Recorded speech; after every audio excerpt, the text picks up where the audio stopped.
Imagine being a kid growing up on a poor farm in Kansas, and by the time you hit 30, having your name carry a serious weight among the SoCal racing scene. That was Vic Edelbrock Sr. But before anyone ever called him legend, he was just a kid bouncing down rough dirt roads in old Model Ts. Fast forward, and he's tearing across dry lake beds in a V going over 100 miles per hour. The impact he ended up having on the American horsepower, honestly, it's hard to overstate. Like a lot of people back in the 90s and 30s, Vic left Kansas for the West, hoping to find something better for himself. He had to scrape by just to get started, but bit by bit, he found his way. Determined, always tinkering, and just obsessed with building things that could go faster, he turned that passion into a real name for himself and for American hot rod. This is the story of Otis Victor Edelbrock, or as he's known to everyone else, Vic Edelbrock Sr. Kind of an old school, all-American name, and in the end, it fit him perfectly. He was a guy that helped create a whole new industry and became one of its true icons. But you gotta wonder, how did Vic end up elbow deep in engine grease in the first place? What pulled him toward Los Angeles? And how did he grow his shop from tiny beginnings into something that just kept on growing? And maybe what's most interesting, why did his shot at the aftermarket performance business work out so well? We're going to find out, because today's episode of Gears, Grease, and Horsepower is all about Edelbrock.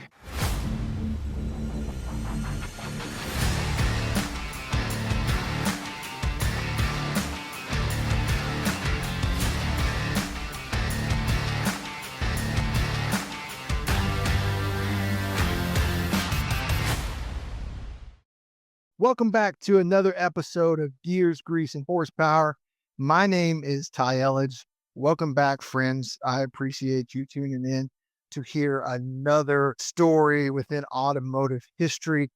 Now, the name Edelbrock, you've probably seen on carburetor covers. You've probably seen on manifolds, maybe even some turbos or superchargers, all kinds of aftermarket performance parts.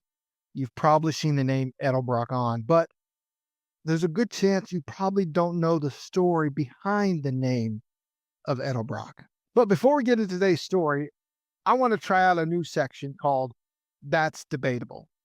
So I saw a post the other day about, you've probably seen the stickers on back windows of custom trucks or whatever, and it says, built, not bought. What does that mean? The post that I seen was debating on whether the word built meant that you build it yourself. It's a car you put together in your back garage or in your barn or in your shop by yourself, like a weekend warrior. That's what you do with your spare time. While other people said built means that you paid for it to be modified, possibly by someone else in a professional shop. But you bought the car, you modified it, you changed it somehow, you built it in a way that made it different from the original. So what's your thoughts? What's your opinion on this?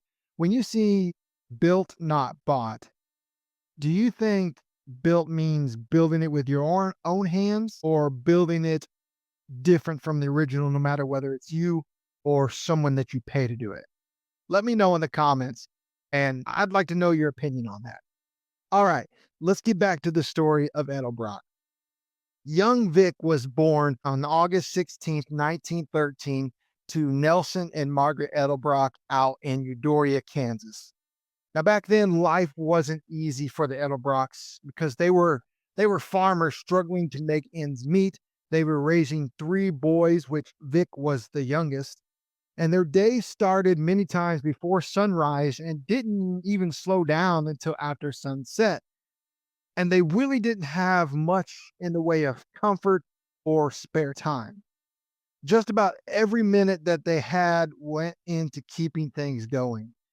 And whenever he could, Nelson would pick up extra work in the local oil fields just to scrape together a little more for the family. Eventually, Nelson and Margaret managed to save enough money to open up a small grocery store in the mid 1920s. Things were finally starting to look up, but unfortunately, in 1927, a fire destroyed the place and they lost everything. So the whole family scattered, each trying to find new ways to get by. Vic at this time was only 13 years old when he landed himself a job at a small car dealership and an auto shop together. He spent his days delivering Ford Model Ts to folks around the area, bouncing over rough farm roads and learning how to fix just about anything that could go wrong with the vehicles on the side of the road. And he loved it. Now, here he is, 13 years old, driving Model Ts out to farmers from this car dealership. And of course, the rough dirt roads, they didn't have paved, smooth roads like we do today. The rough dirt farm roads caused things to break, and he found himself fixing things. And Vic didn't just stick to regular work either. He ended up earning some extra cash actually by running moonshine for some local bootleggers in the area. And, if his dad had gotten wind of that, it probably would have put a quick stop to Vic's passion for cars. And it maybe would have even changed the whole trajectory of the Edelbrock story and how it plays out. But that fascination with cars and anything automotive just kept growing for Vic. Pretty soon, word got around that Vic was the guy to call when your car broke down. And he started picking up odd jobs, just fixing up everyone's vehicles. By 1930, things were still tight, so Ross, who was Vic's older brother, made his way out to Los Angeles hoping to find something better. Not long after that, Vic and his the middle brother, Carl, and Carl's wife, they decided they were going to follow in Ross's footsteps, and they packed up Carl's old Studebaker and they followed Ross out west, chasing after the same hope of a better life. Now, when Vic and Ross first got to LA, the car scene was already in full swing. It it wasn't just about cars, but racing was taking off at this point too. And you had these wooden board tracks out in places like Playa del Rey and Culver City and even Beverly Hills, where big crowds would just show up to watch the races at the board tracks.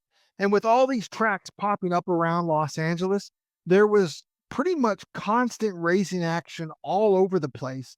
And believe it or not, a big part of the scene's growth came from something as simple as the gas station. Back then, gas stations weren't run by the big oil companies like they are today. They were mostly owned by regular people, like a lot of small businesses are today. You'd pick which brands you wanted to sell, you'd offer repairs or extra services to make ends meet. And that was actually how Vic ended up fixing cars out in LA. He started working in one of these spots just like he used to back in Kansas. And word got around pretty quick that he was sharp and he was good with cars and fast. He got it done. He got the repairs done quick and he could get your car back to you. But Vic wanted more out of it. He was living with his brother and his sister-in-law in this tiny apartment, barely scraping by, even though, oddly enough, there was plenty of work to go around out in Los Angeles. But you got to remember, this is the 1930s in the middle of the Great Depression, so nobody had it easy. And to make up the difference, he picked up this gig as a valet at this fancy apartment building downtown. It wasn't glamorous, but it helped. And he kept saving whatever he could. And it turns out he started fixing up the residents' cars on the side, and they'd slip him some good tips. So that helped his reputation too. He liked the hustle. But in the back of his mind, he knew that if he ever wanted to really get somewhere, he would need his own place. One day in 1933, while he was out trying to track down parts for a customer's car, he spotted this rundown old service station for rent near Venice Boulevard and Hoover Street, just west of downtown. The place didn't look like much, but the rent was surprisingly cheap. And he chatted with the owner, and they struck a deal with just a handshake, nothing too formal. And suddenly, Vic was in business for himself. The owner stuck around to pump gas while Vic worked in the shop. After that, Vic started collecting his own tools for the first time instead of borrowing from his job. And finally, after years of working for other people, he was doing his own thing, calling the shots, and hoping to earn what he really deserved. When Vic first moved in, the place was honestly in pretty rough shape. It had been sitting empty for a while, filthy, and it was neglected. So we got busy right away, cleaning up, organizing, putting in workbenches, building storage cabinets. And not long after that, a neighborhood kid by the name of Bobby Meeks wandered in. He was curious since he hadn't seen anything going on at the shop for a long while. And Vic asked Bobby, asked him if he wanted to help clean up. Bobby says, "Yeah, I'll help clean up." And just like that, he became Vic's first employee. Bobby stuck around for many years, and with Vic showing him the ropes, he turned into a legendary hot rodder. He turned into a legendary hot rod builder. And he had a hand in some of the big innovations in the industry through the 1940s, 50s, and 60s. But back in 1931, while Vic was moving cars around the apartment complex, he met this lady named Katie Collins. She was an Irish immigrant that was working as a maid in the building where he valet cars. And they fell for each other right away. Even though Katie was engaged to someone else at the time, they started dating, and there was a spark between them, and it must have been real because not even 2 months later, Vic and Katie were married at the courthouse down in Santa Ana, and the two of them stayed together for life. They were married until Vic died, and later on, Katie took a job as a nanny in Beverly Hills for a couple named Grace and Gus Kahn, who were pretty famous songwriters back in those days. Now, Katie's brother Wes, he got to be pretty good friends with Vic too, and before long, the two of them were working together and running hot rods as well. And speaking of which, it was only a matter of time before Vic started tinkering with cars for competition. Given how much he loved anything automotive, it was just a natural way for him. As years went by, Vic and Bobby built a pretty solid reputation. They always did great work. They never turned down a job, and it didn't matter if it was fixing up a wagon, routine maintenance, or taking an engine apart and building it back up from scratch. Then in 1935, Vic Edelbrock Jr. was born, so the family moved into a stucco house close to the shop. They relocated the business a bit later, but 1937 really turned out to be a big year for Vic. His landlord, unfortunately, decided not to renew the lease on the garage, which put Vic in kind of a tight spot. He had no idea if he could afford a new place or if his customers would even stick with him. Luckily, things worked out though. He managed to get a space at another shop not too far away over on Crenshaw and Venice. Wes, Katie's brother, officially joined Vic as an employee, and it helped that the neighborhood was picking up full of newer, fancier cars on the streets. Plus, a lot of his regular customers stayed loyal and they stayed with him. All this added up, and before long, the shop's income was looking a lot better. This is where Vic got up close and personal with the SoCal motorsports scene. Back then, Venice Boulevard was pretty much the heartbeat of it all. Shops, clubs, racers, everyone seemed drawn to that area. You'd get folks dropping by to get their cars worked on or just hanging out, swapping wild stories about racing on the old board tracks, the dry lake beds out in the desert. And Vic, he practically lived for it. Any free moment he got, he'd be out working on engines, tweaking parts, seeing how he could squeeze out just a little more power from the engines. Things like finding better ways for air and fuel to move, always chasing more performance. He just couldn't leave well enough alone. That's just how his mind worked. And this This was all happening right when hot rodding was having one of its greatest eras. The Mojave Desert, which was just up the road, is dotted with these huge dry lake beds, places like with names like El Mirage, Rosamond, Harper, Evans, and the big one, Merock. Merock, by the way, ended up becoming Edwards Air Force Base, but way before all of that, it was mostly just about mining. Borax, borax mostly, because it's borax is useful from anything, everything from doing laundry to helping refine metals like gold and silver. But eventually they mined the borax out, and they packed up and they left these massive, perfectly flat expanses of open lands, sometimes up to 20 miles long and 10 miles wide. It's places where you could mess around, car people, racers could mess around, and nobody cared. Not the neighbors, not the police. Nobody cared. And these dry lake beds, especially Merock, became magnets for racers. It's where dry lake racing really exploded, a scene that would eventually turn into drag racing as we know it today. One of Vic's buddies from the shop actually worked as a stuntman in the movie business. He went down pretty hard in a motorcycle accident and was off work for a good while. And he ended up having to sell his prized 32 Ford Roadster. Vic saw this opportunity and he took a shot, he scooped it up, and he was absolutely itching to see how fast he can make this Ford Roadster go. So he tore into the old flathead V8. He boosted the compression. He did some porting to open up the manifold. Then he whipped up a set of high flow headers himself and slapped on three wind-filled carbs across the top. With Bobby and Wes, he rolled it out to Merock, and honestly, it just hauled. The car ran like crazy.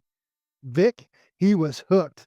And from that point on, he deep dived into tuning, always fiddling, looking for any edge, trying out different ideas, and people started noticing this about Vic.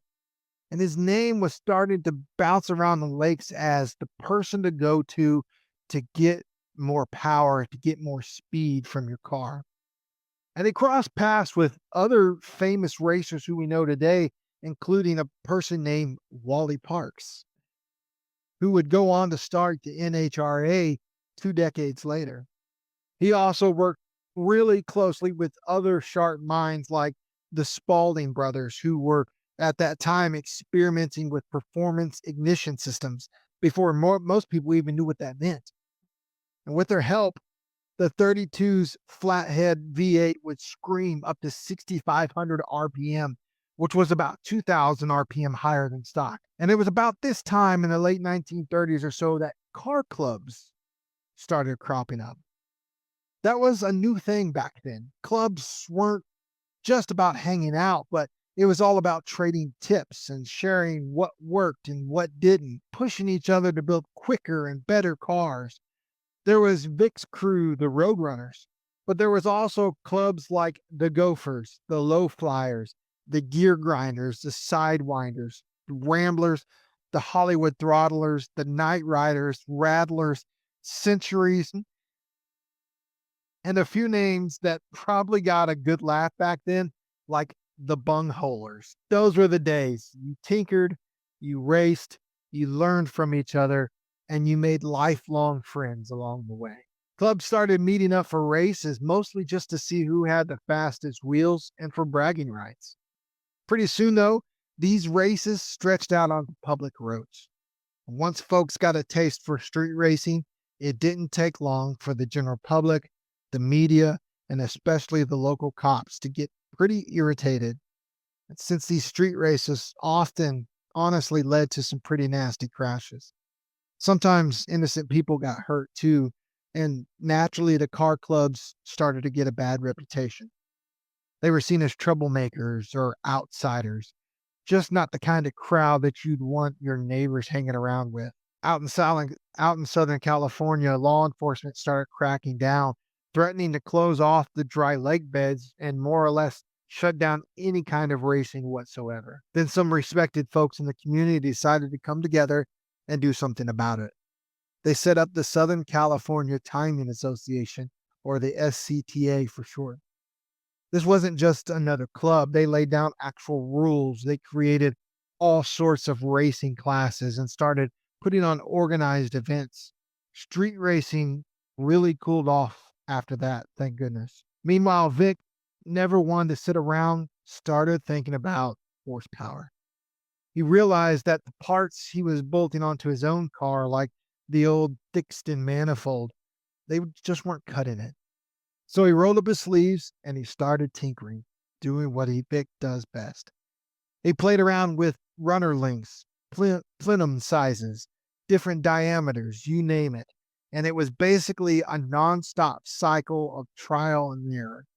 Eventually, Vic got it right. And like anyone with a little ambition, he dreamed bigger.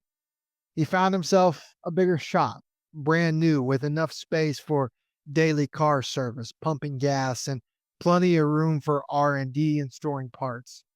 This spot was at La Brea and Oakwood in the heart of LA, and they started naturally calling the shop the Braywood Shop. He teamed up with a local casting company, and that's when the first Edelbrock product hit the market in 1938. It was a Y-shaped manifold, which opened wider, smoother flow, enough room to mount two carburetors on top, and the racers loved it. Suddenly, everyone wanted to stop by Edelbrock. Whether they were getting their car fixed or just hanging out with the crew. At one point, though, Vic found out that his original casting company had let another shop take a look at his manifold, and they copied it. So he moved on to the next one and just kept on rolling. Business didn't slow down. It kept growing, and so did Vic's reputation. Despite the struggles most Americans faced during the Great Depression, the Edelbrock family managed to avoid the worst of it. Vic never got complacent, though. He still chased down any job he could find, no matter how small. But things were changing quickly. By 1940, the U.S. Army Air Corps had taken over a big chunk of Muroc Dry Lake for bomber training, and the racing scene just had to pick up and move to another dry lake for a while. But eventually, racing slowed down everywhere. The country was shifting more to wartime production, and the Braywood shop was busier than ever. It had become the home to the Edelbrock Equipment Company. Back then, a good number of racers around LA were Japanese Americans.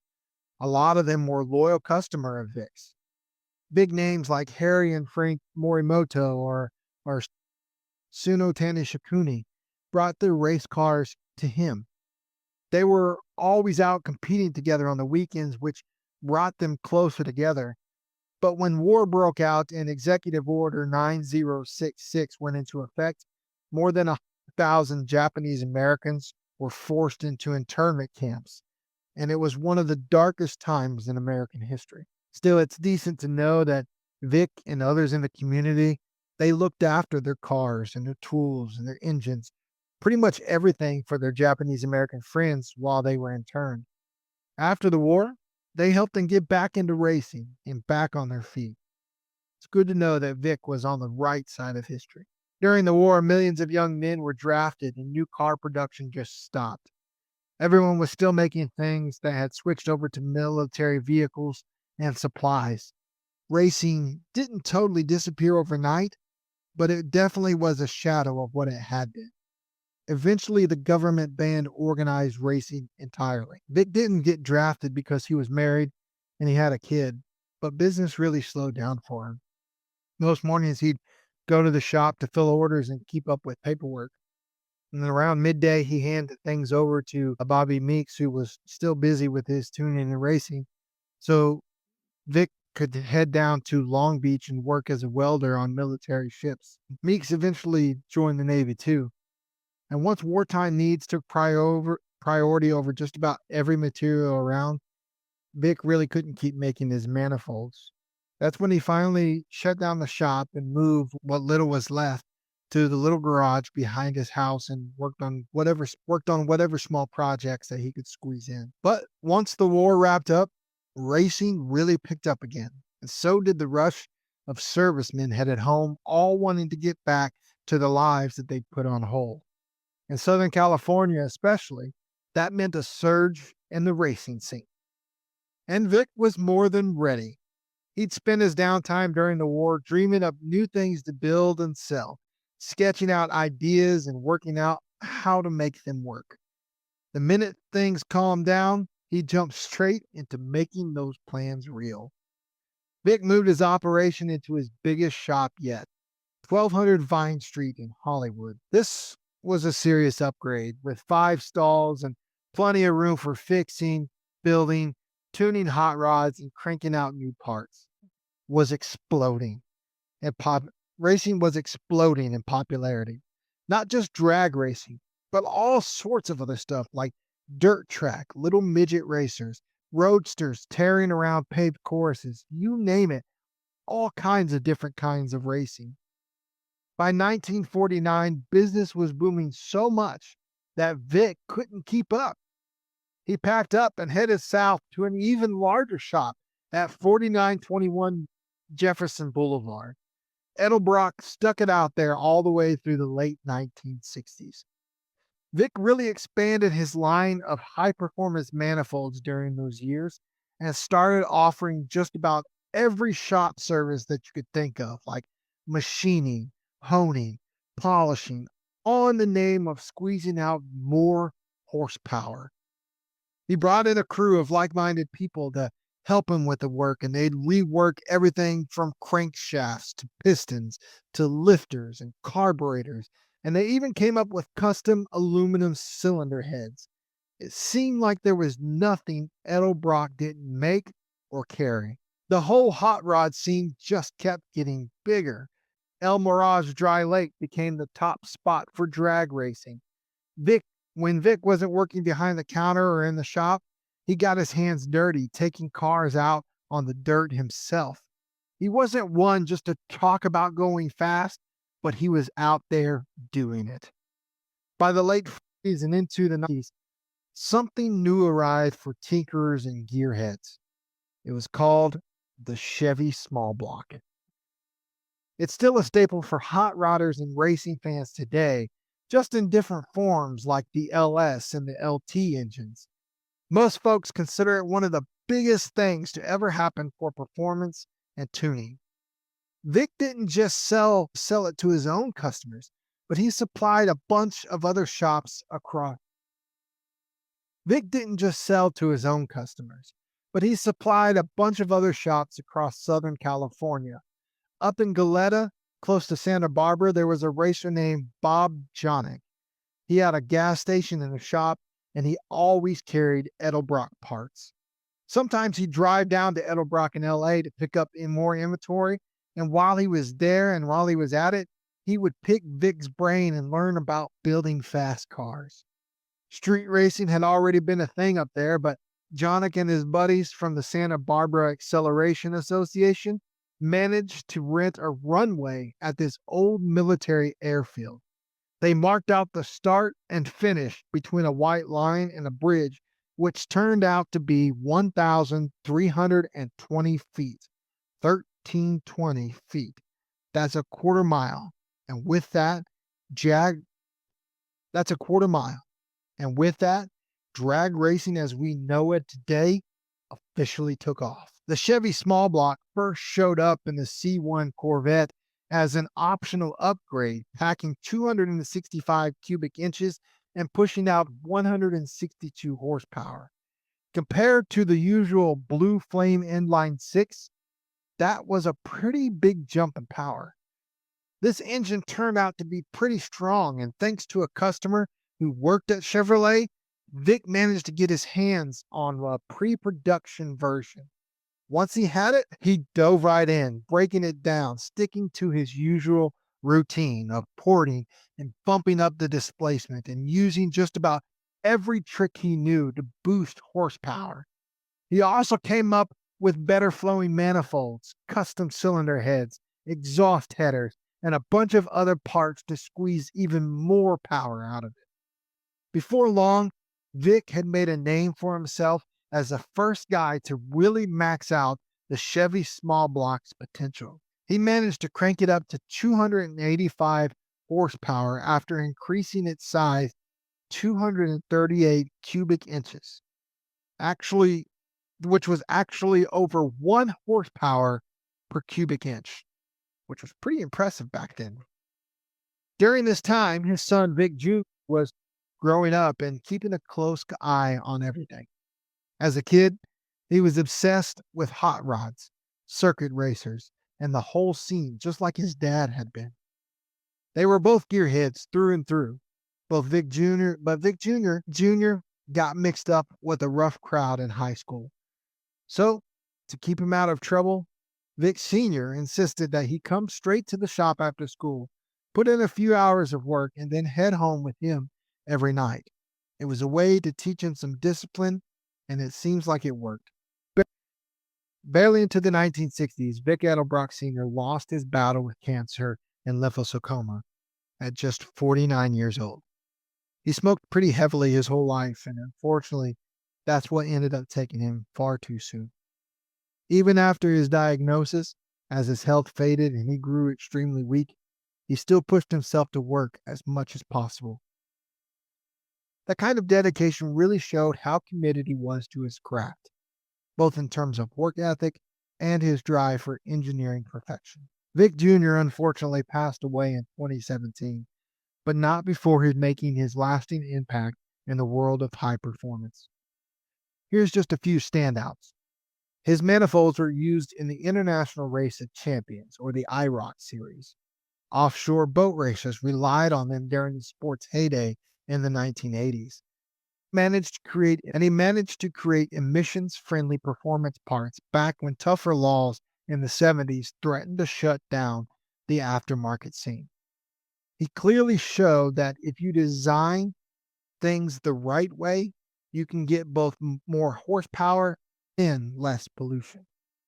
All along, he stood up for the tuning industry, championing its growth from the early days straight through to his passing. Plus, Edelbrock was among the very first to roll out aftermarket fuel injection designed specifically for high performance. Their ProFlow EFI systems kicked off in 1979, and you can still find the ProFlow line out there today, supporting just about any high horsepower project that you can think of. So in the middle of Kansas, a farm boy with big dreams looked past the fields he grew up on, hoping for something more. Driven by sheer determination, he eventually found himself in Los Angeles, where he discovered his real passion, tuning high-performance engines. That spark led to something much bigger, an empire really. For more than 30 years, Vic Edelbrock Sr. was at the center of it all, steering the company into new territory and reaching levels that no one saw coming. What started out as a small operation eventually turned into a powerhouse, offering hundreds of products for big names like Mopar, Chevy, and Ford. And with one main goal in mind, more horsepower. Edelbrock didn't just stick to any one crowd either. The company broke through old stereotypes and welcomed all kinds of car enthusiasts, showing that a passion for cars goes way beyond labels. These days, Edelbrock is a major player in the aftermarket world. They don't just cater to hobbyists though. They supply OEM manufacturers too, and they build superchargers for performance cars like the Lotus Evoria and the Emira V6 engines. With R&D and casting facilities spread throughout the country, Edelbrock keeps pushing for innovation, and it helps that they've got a dedicated team behind the scenes. Quality and performance are still at the core of everything Edelbrock does. In the end, it's all about enthusiasts push their limits, shaving seconds off quarter-mile times, and hitting those faster lap times on the track. And that is the story of Edelbrock. A big thank you to all my friends who tuned in today and listened to the Edelbrock story. He was a very fascinating guy. His story goes much deeper than a lot of people even realize, along with his sons, and just the impression that he has made on the aftermarket performance world has been massive. It's been crazy massive. And it's all thanks to him chasing his dream, chasing his passion, and his determination and grit. But you can find this podcast, Gears, Grease, and Horsepower, on just about any platform that you listen to podcasts on. Follow us and leave us a review if you like what you hear. We also upload on Facebook or on YouTube at Gears, Grease, and Horsepower Podcast. You can also follow us on Instagram at Gears, Grease, and Horsepower. Leave us a comment. Let us know what you like or what you don't like about the podcast, and we'll try to definitely cater that to you, our friends, and our listeners. Make sure to join us next time, because we're going to be asking, what happened to Pontiac? What caused its rise? What caused its demise? We're going to discuss that, and we're going to dive into that next time. I'm Ty Elledge, and this is Gears, Grease, and Horsepower. We'll see you on the next one.